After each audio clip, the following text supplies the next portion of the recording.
My son blamed me for ruining his marriage, then threatened to bury me or kick me out. That night I finally broke my silence and everything changed. I did not speak.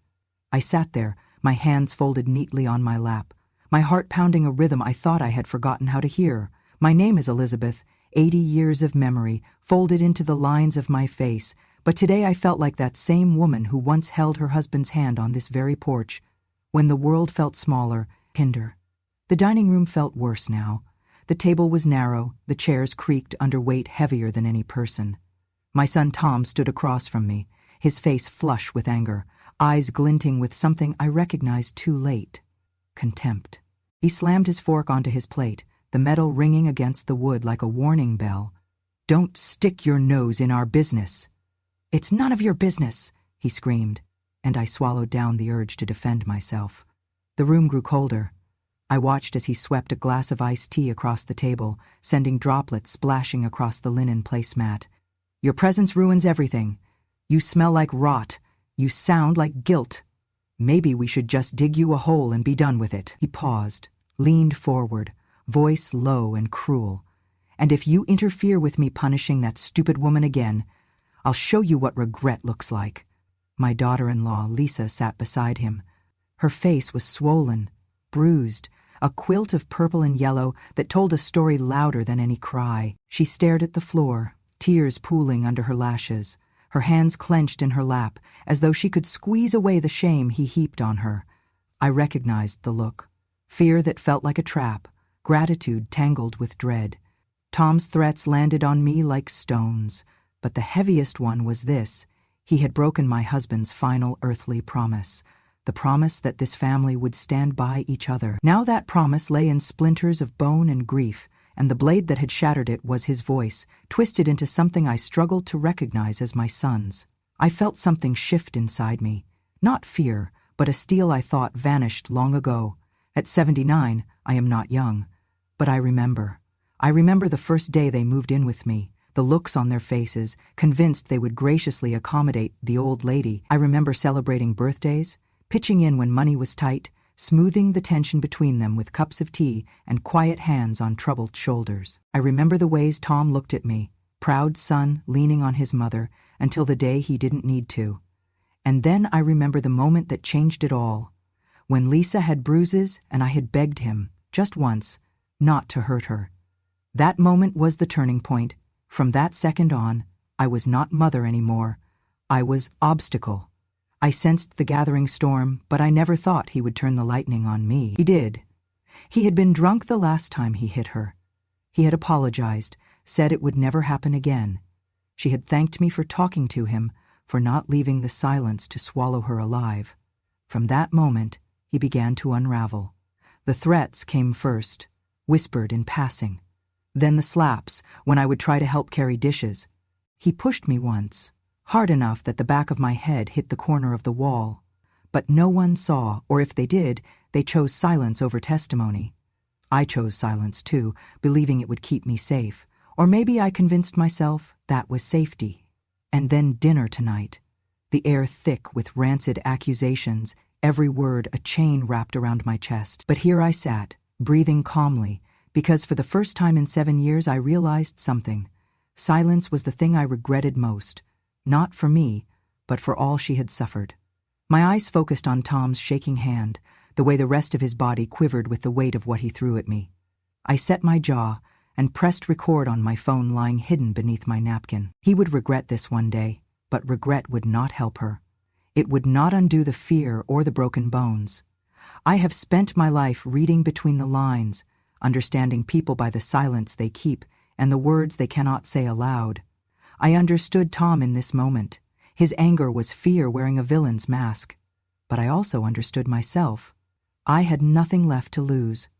My husband died loving me, believing I deserved the world. I intend to honor that, this night, this moment.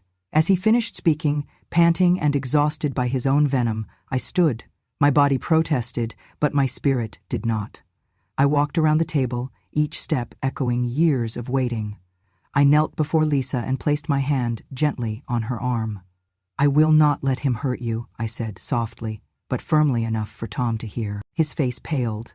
Lisa looked at me, fear shifting to something else. I saw hope rise through her tears. She looked at her husband and whispered, "Mom, thank you." Tom's fist clenched. I met his eyes head on. "I will not interfere," I said quietly, "but I will not hide anymore either." And then I walked out of that room before he could react, before the rage returned. Behind me, I heard a crash, but I kept going, my heart steady, my mind resolute. I had finally broken my silence. I remember the day we signed the papers. It was nearly 12 years ago, and I still recall the sharp scent of pine that crept through the windows of the little bank office on Maple Drive. Tom held my hand, his eyes bright with dreams of the future. The house was modest, but it was ours, and we laughed as we promised each other that it would be the center of family dinners, birthday parties, bedtime stories, and holiday traditions. At 70, I sold the last of the pigs in my backyard herd, the ones I had raised myself after Ruth passed away, and tucked the money from their sale into my savings account. When Tom said he needed help with the down payment, I never hesitated. I handed over every last dollar without question, feeling more pride than fear. This was what a mother did. When the painted front door first welcomed us home, I brought over a quilt my grandmother had sewn. It was a patchwork of faded flannel and love, each square stitched with careful hands. We hung it over the back of the sofa, as if draping a promise across the family room. Tom hugged his new wife, Melissa, and I felt a swirl of hope and relief that warmed me better than the stove on a cold night. I pictured them here forever, their laughter echoing through those walls. But life has a way of unraveling even the best-laid plans. It started slowly, a missed paycheck, a heavy sigh at the kitchen table. One afternoon, Tom came home with a stack of bills, his face blotched with shame. He said he'd lost his job, that the company was downsizing, that he was looking for something else. I slipped my hand into his, but he pulled away. The next evening, he buried a letter under his pillow instead of placing it beside his bed. The months that followed were dark. Late nights on the porch, with Tom and Melissa whispering about money. The fridge emptied faster than I could fill it. They stopped bringing me in on conversations. They closed their doors and shut me out. I watched as Tom's pride cracked, but I never let it break completely. I sold a few more pigs. I sold my old china set, the one my mother had given me at my wedding. Late one night, I came into the kitchen to find Tom poring over stacks of overdue notices. He looked up, and his eyes softened just enough to say, "Mom, But he could not bring himself to finish. I slid the money across the table and said nothing. He paid the bills the next morning. Over the years, I'd covered repairs for leaky roofs and broken water heaters. I paid off credit card debts and renegotiated medical bills. Each time I told him it wasn't necessary, but he shook his head and said, "You saved us, Mom." So I did it, because saving them felt like saving my own heart. I never asked for a receipt. I never asked for repayment. I asked only that they build memories here. But gratitude, as I would learn, is not inherited. It must be grown and tended, or it withers. As Tom's financial pressures mounted, his tone hardened.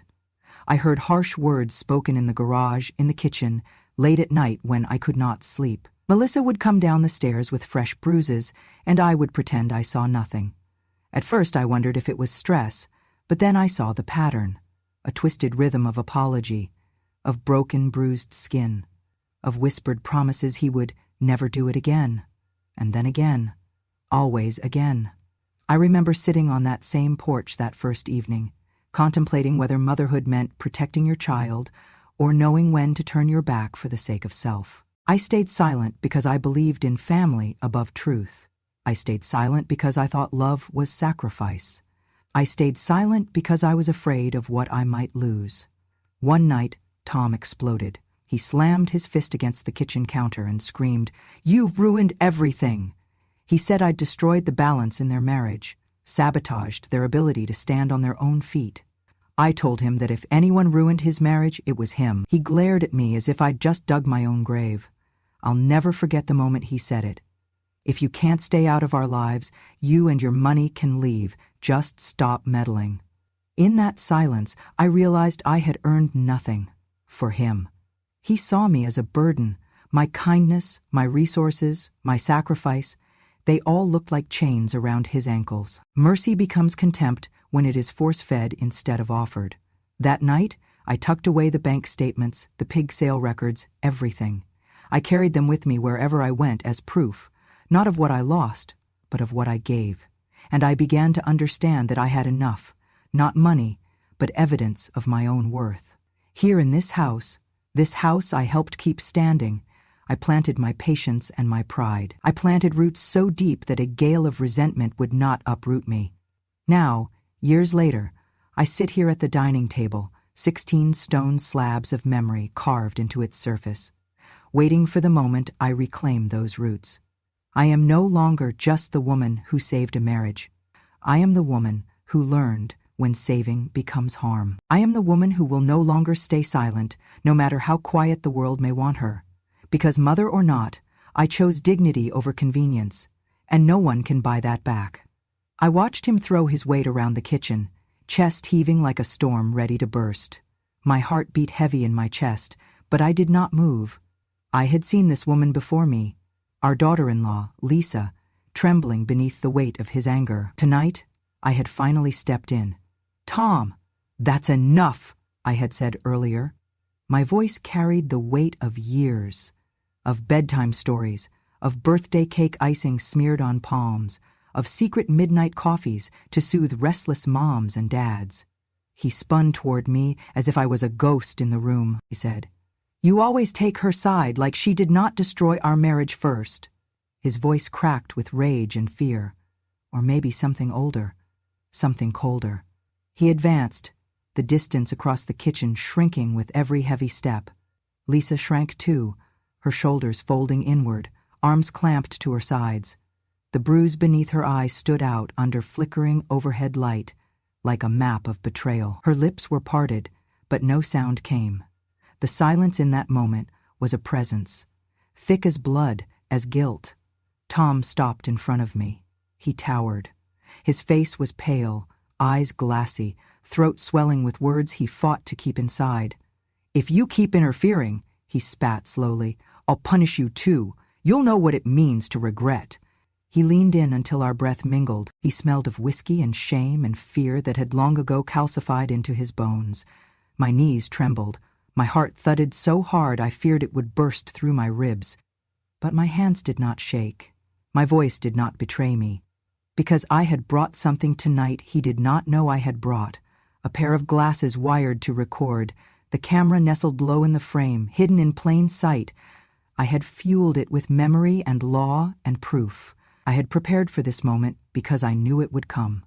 He said it again, in a low growl. "You'll regret this." He reached out, fingers twitching, poised to strike, but he hesitated. Not because he was kind, but because I did not shrink. I met his glare evenly, like a window pane that refused to break. I had seen that moment before, years ago, when he was 8, and I disciplined him gently, saying, "Anger has weight, Tom. Let's carry it together, not bury ourselves in it." Back then he listened. Now he no longer recognized me. As he wavered, I spoke, not loudly, but steadily. "This ends tonight." I didn't raise my voice. I didn't lower myself. I simply asserted my presence, my worth. I said, "This is my home too." He froze, his jaw clenched. He backed away, stepping into the glare of the overhead bulb, and in that light I saw the shape of a man collapsing beneath his own rage. Behind me, Lisa shifted. She crept closer. I placed a hand on her shoulder, not to comfort her, but to tell her we were in this together. We did not need words. We only needed presence. I whispered into her ear, "You matter too." She nodded, tears shimmering in her lashes. Tonight was not about me. It was about both of us. Tom stared. He lunged once but recoiled. He snarled, spit between clenched teeth. He grabbed a wooden spoon off the counter and smashed it against the granite. The splinters flew.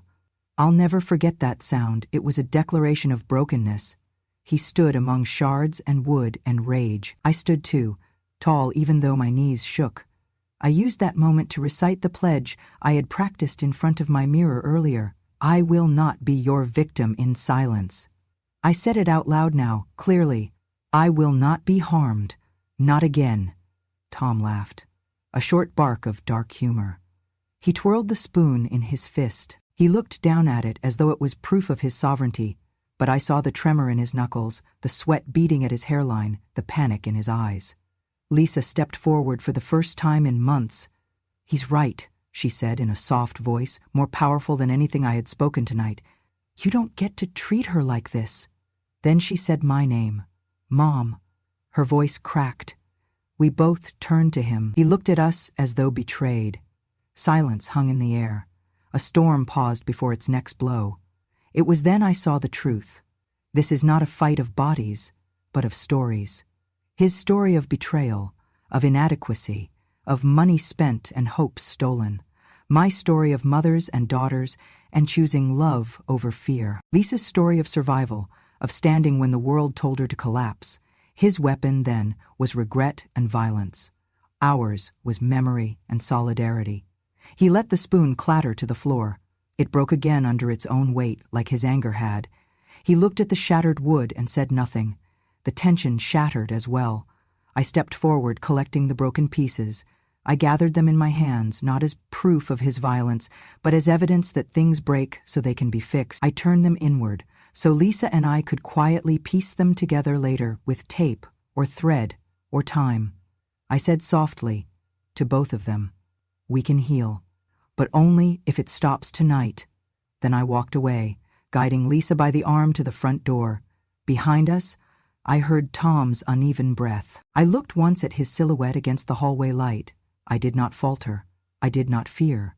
Because in that moment I realized that punishment failed when compassion returned. That regret is not a weapon, it is a lesson. That love, even when battered, can still be a choice. I chose it. And tonight I chose it for us all. 7 years of fear does not etch itself all at once. It settles like dust in the corners, invisible until the light shifts just right, and you realize how thick it has become. I told myself the walls were closing in on me slowly, but some days they slammed shut overnight. It began when Tom lost another job. His temper had always been unpredictable, but then it turned fully against me. I became the target of his frustrations. The too-old mother whose questions felt like accusations, whose concerns felt like complaints, whose very presence felt like permission to poke and provoke. His most effective weapon was control. He installed deadbolts on every door I might use, including the door to my own bedroom. I could not nap in peace. I could not retreat to that room where I kept our wedding photos tucked in the nightstand. I was shut out of my own past, locked out of the memories I needed like oxygen. At first, he said it was for my safety. "I don't want you wandering around alone," he'd claim. "Doctors say you might fall." But the locks were not about safety. They were about power. I realized it when he refused to give me the keys back, saying, "You're confusing yourself again, Mom." And he would smirk as he watched the promise of my day slip through locked barriers. Then he started wiping my contacts from my phone. Friends I had laughed with for 50 years, younger, widowed neighbors who brought me fresh pie, old library colleagues who knew exactly how I liked my morning tea. Gone. My phone became a silence in my pocket. When I discovered the missing names, I felt panic. I tapped on a name that wasn't there and shook with loneliness. He said, "You don't need old gossipers calling you. You need me." There were nights I stared at the blank space on my screen and wept quietly. It was not pride or stubbornness that kept me from asking him to restore those numbers. I believed, even in that cage, some of those names were a reminder of who I had been, who I still could become.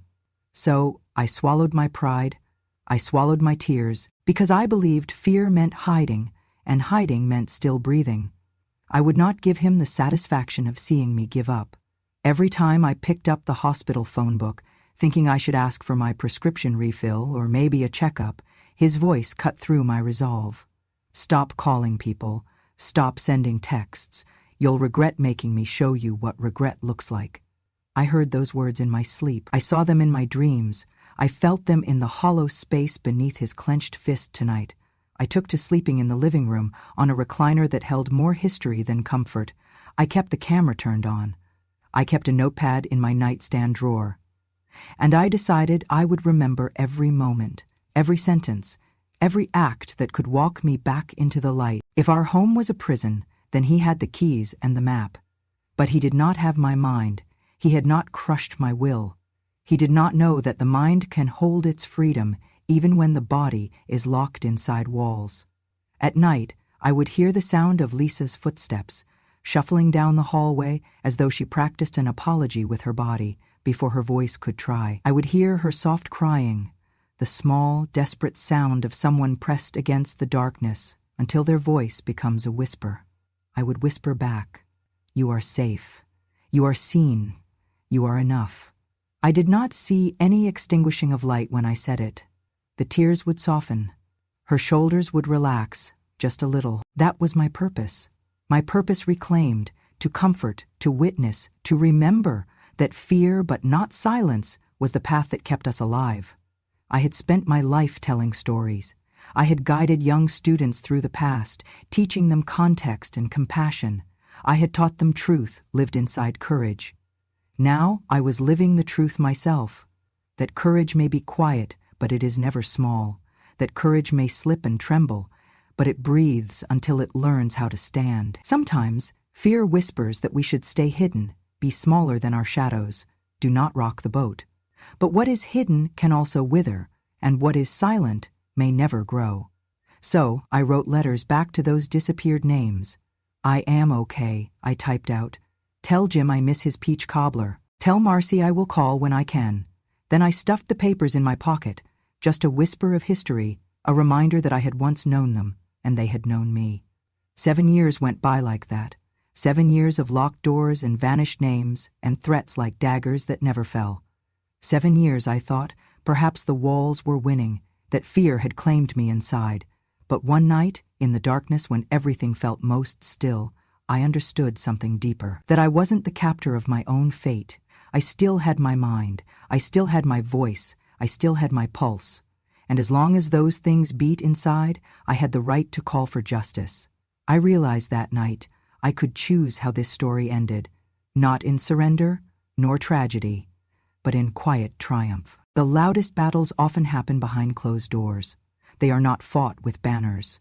They are fought with resolve, with evidence, with voices saved until they matter. I had proof. I had a story, and I would no longer worship silence as if it were safety. Silence had become my cage. Breaking it would not just free me, it might free us all. So I folded the letters into my coat pocket, pressed record on my little camera glasses, and I waited for him to come home tomorrow, because tomorrow I would break those walls. Brick by story, with evidence, with justice, with the quiet strength of 79 years of living and remembering. I was seated by the window, the afternoon light filtering over my knitting needles, each loop a quiet attempt at calm. The yarn slipped through my fingers, smooth and steady, but my mind was anything but. It had been weeks since I'd heard Tom's voice, tense and laced with accusation, weeks of silent meals, locked doors, and the heavy weight of his threats hanging in the air. I tried to focus on the stitches, but the knot in my chest refused to loosen. Then the ring came, sharp and sudden, snapping the fragile quiet in half. I glanced at the cell phone on the coffee table. It was Tom calling from his work number. I hesitated, but the screen showed his name. I lifted the phone with trembling hands. He barked into the line. "You're interfering with my business. Answer me, woman. I'll be home in 10 minutes. My heart jolted. "Interfering?" I whispered, voice fragile. "I haven't. Don't act stupid," he snarled. "If you don't stop meddling, everything I've built dies. I'll be home in 10. The line cut off. Silence swallowed the room, and I realized my knitting had dropped to the floor. I rose slowly, legs weak. Knowing what was coming, I moved toward Lisa in the kitchen. I lifted the phone and held it out to her.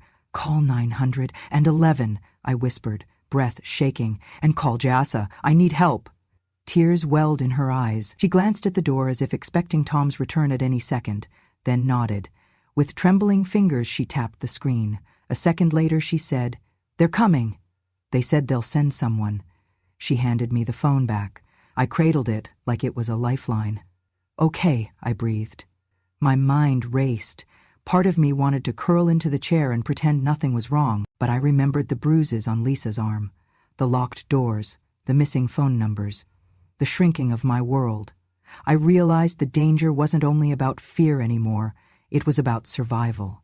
I sat back in the recliner, folding my hands over my chest as the seconds ticked by.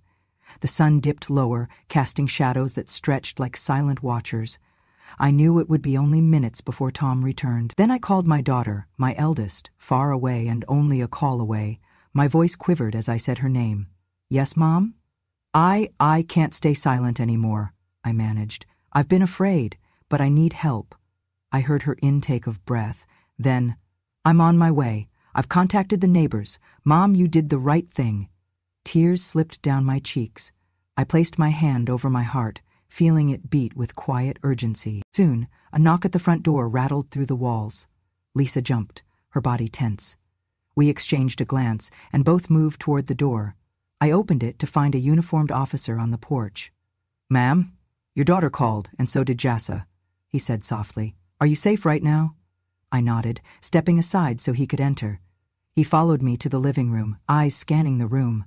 I gestured to the upright recliner. "I'm fine," I said, voice calm but resolute. "But I've been afraid." He gave me a patient look. "You did right calling. We'll stay here until your son arrives, and Jassa will send someone to check on you later."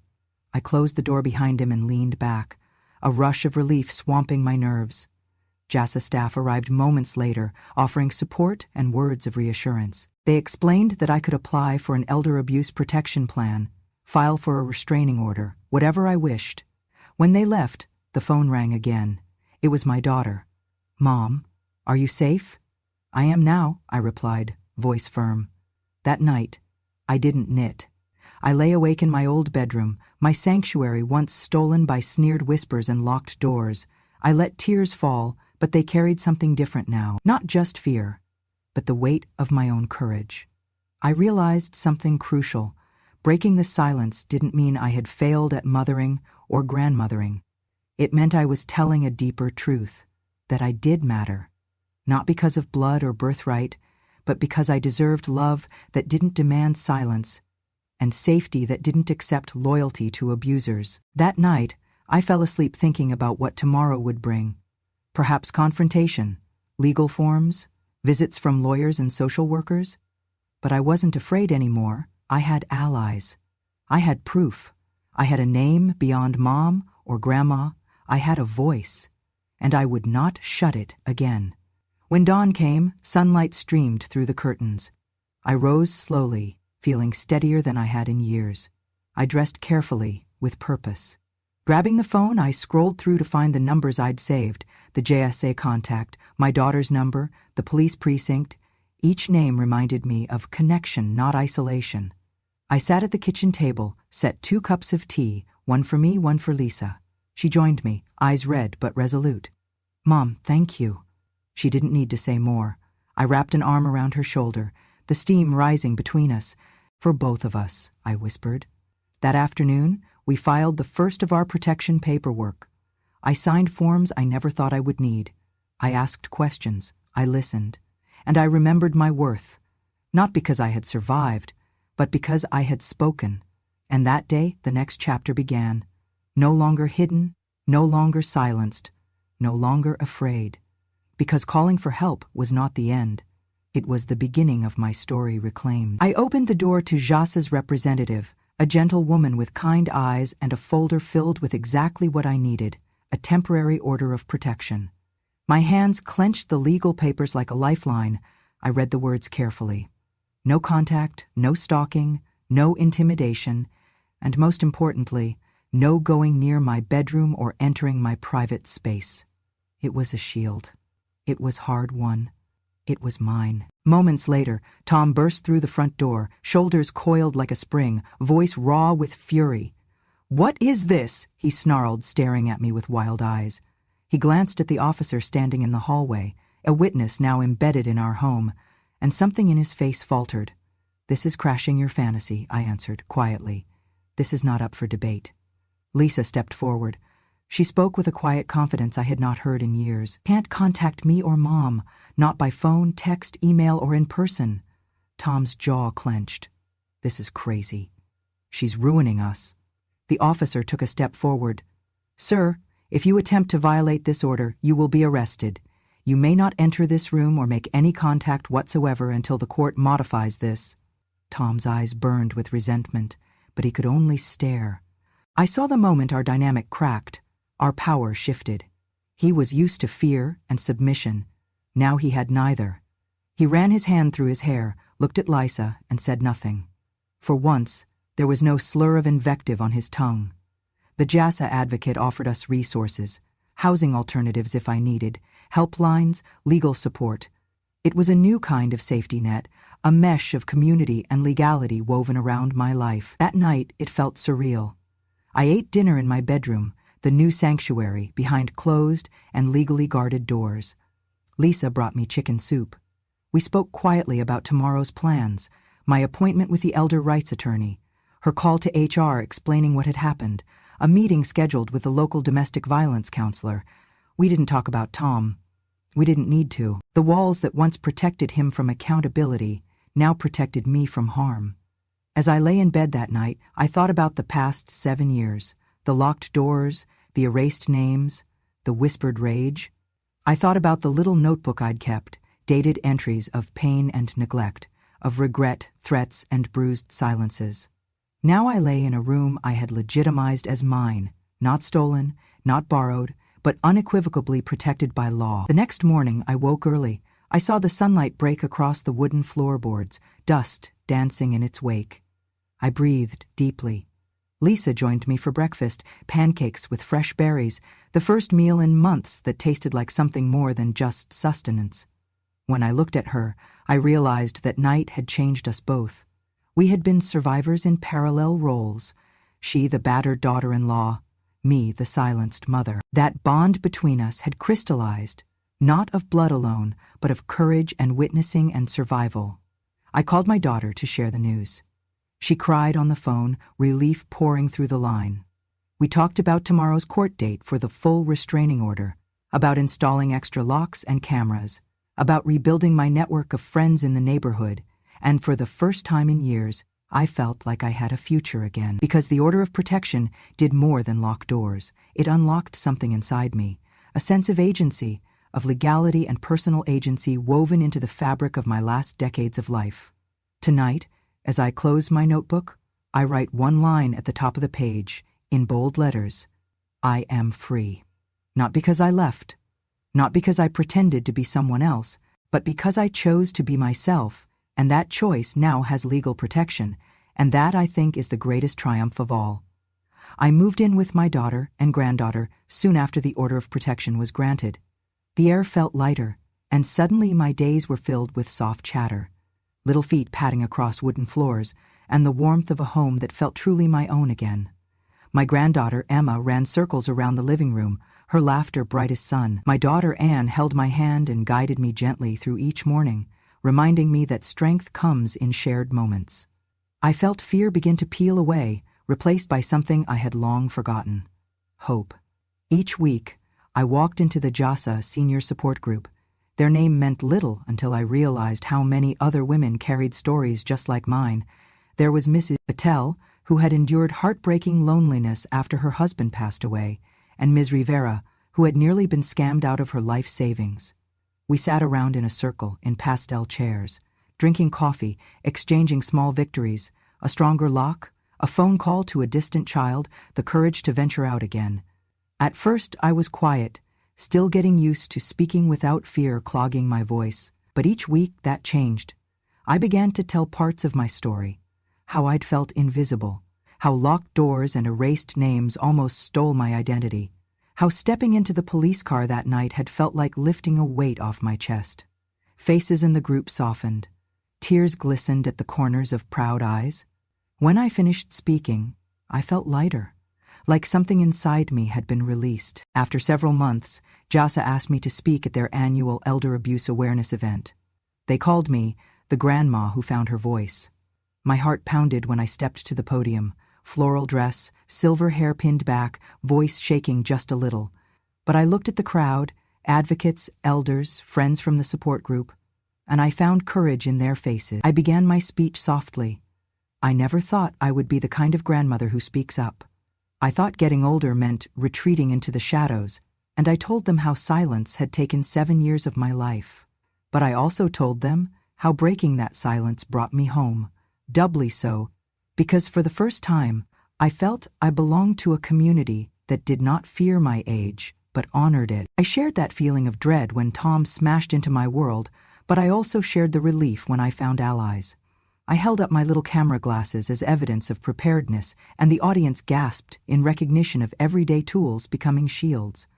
Then I announced what I had started, a volunteer-led community group called Voices of Experience, organized by elders for elders, so that no one would ever have to feel alone again. After the speech, people came forward, women in shawls, men with folded hands, thanking me for speaking.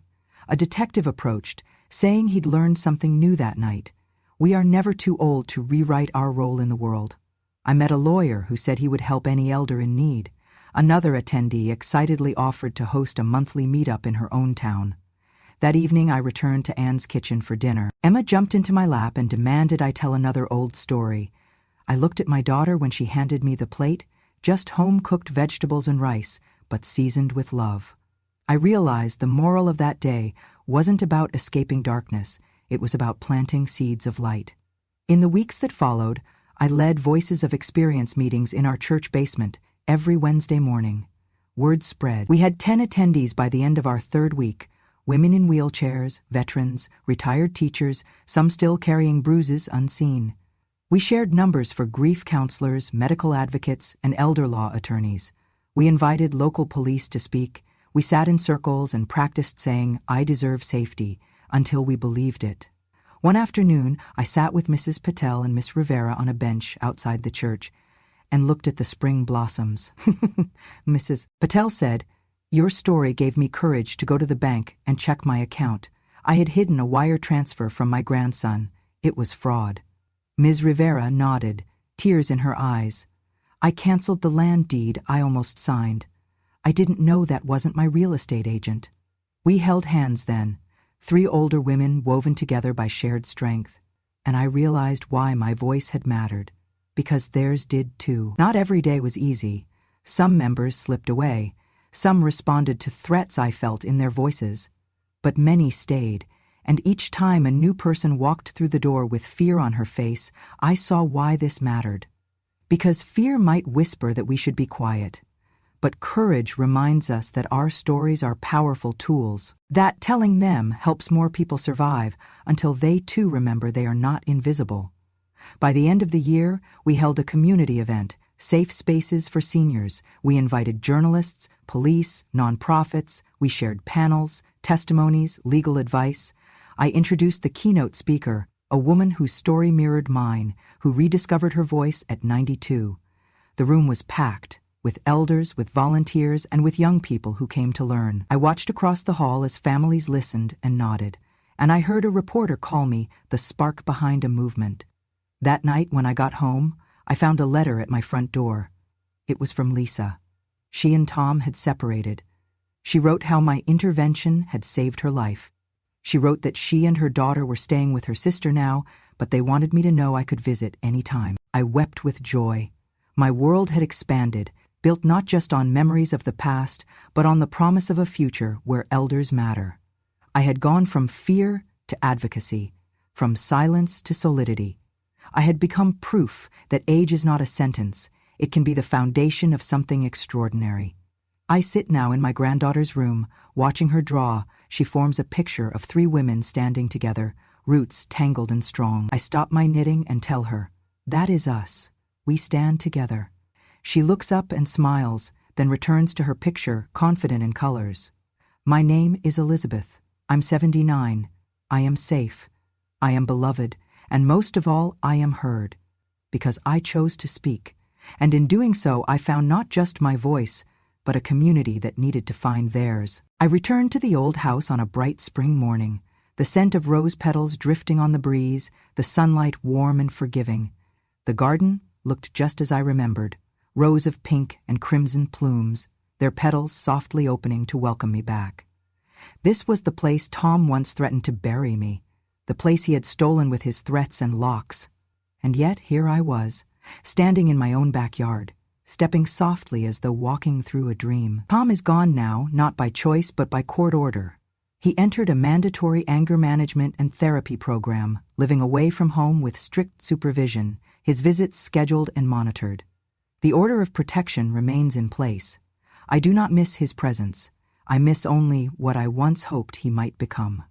Lisa, however, thrives. She left him quietly, declaring herself free with a small smile and a suitcase of hope. She visits when she can, bringing fresh flowers, sometimes lavender, sometimes daisies, that she places in a clear vase on my kitchen table. Her presence is warm and reassuring, a reminder of what real relationships can feel like. And me? I have returned, physically and spiritually, to this house, my home. The door to my bedroom is unlocked. The hallways echo with nothing but my own footsteps and the hum of life returning. I sleep in the same bed where Tom once locked me out, where I would lie awake listening to footsteps and whispers. Now I sleep with the window open, the lavender breeze drifting in at night. I made sure my camera glasses still work, tucked near the dresser, but I have removed their memory cards. Proof is kept with my lawyer, unused now. I do not care to record anymore. What matters now is not evidence, but life. I have planted new rose bushes along the fence that borders the driveway. Each morning I check their buds. Each afternoon I sit beside them with a cup of mint tea, the little steam spiraling up like a victory banner. Emmy, my granddaughter, comes to visit on weekends. She brings a worn copy of a poem she found in one of my journals. She reads it softly. She was buried, but she bloomed. Her voice quivers when she reaches that line, and I see a lump rise in her throat.